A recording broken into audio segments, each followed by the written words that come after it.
پر لمبی بحث کرتے ہیں وہ میں بتانا چاہتا ہوں۔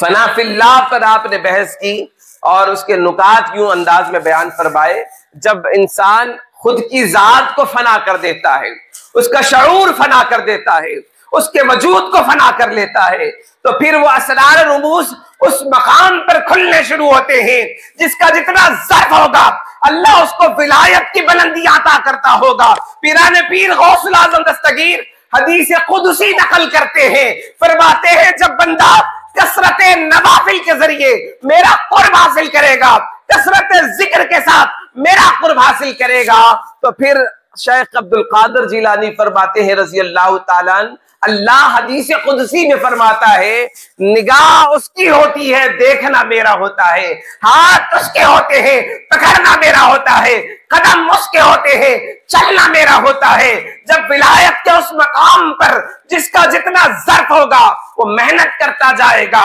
جب محنت کرتے ہوئے اس فاقی ذات پر فنا ہوگا، اب جب محبتیں اس مقام پر ہوگی، اللہ اور اس کے رسول کی محبت کے سوا کوئی محبت نظر نہ آئے، تو پھر وہ جب فنا ہو جاتا ہے تو پھر وہ بقا کی منزلوں میں کوچ کر جاتا ہے۔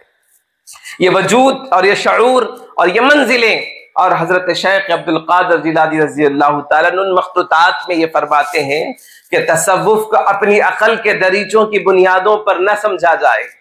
فرماتے ہیں جیسی عقل سمجھ میں آتی ہے ایسا تصوف نہیں ہے، عقل کی بنیادوں پر تصوف کو سمجھنے جاؤ گے پھر منزل تمہیں نظر نہیں آئے گی، اور تم اس بھول بھلیا میں گھومتے رہ جاؤ گے، پھر تمہیں خدا شنائی حاصل نہیں ہو سکے گی، خدا کا عرفان حاصل نہیں ہو سکے گا، خدا تک پہنچنے کا جو راستہ ہے۔ آپ فرماتے ہیں جب عارفوں کی صحبت میں بیٹھو گے، ذکر الہی سے دل کو تم نے منور کیا ہے، جو نقش تمہارے دل پر بنا ہے اس نقش میں رنگ بھرنے کا کام اللہ والے کرتے ہیں۔ جب اللہ والے اس میں رنگ بھر دیتے ہیں پھر وہ ولایت کی منزلوں پر پہنچتا ہے، جتنی محنت کرے گا، جتنا ظرف ہوگا، اس مقام کی بلندیاں اس کو دی جاتی ہے۔ اللہ پاک قرآن مجید کی آیت مبارکہ جو میں نے تلاوت کی اس پہ فرماتا ہے لَهُمُ الْبُشْرَىٰ فِي الْحَيَاةِ الدُّنْيَا وَفِي الْآخِرَةِ، اللہ اپنے نیک بندوں کو دنیا میں بھی اور آخرت میں بھی خوشخبری دیتا ہے۔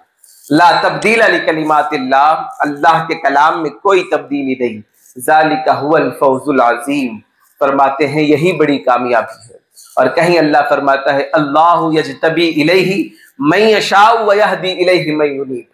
اللہ جسے چاہتا ہے چن لیتا ہے۔ اللہ جن کو چنا ہے وہ حضرت سیدنا شیخ عبد القادر جیلانی رضی اللہ تعالیٰ عنہ کی بذات گرامی ہے۔ اب ایک نکتہ دے کے گفتگو کو سمجھ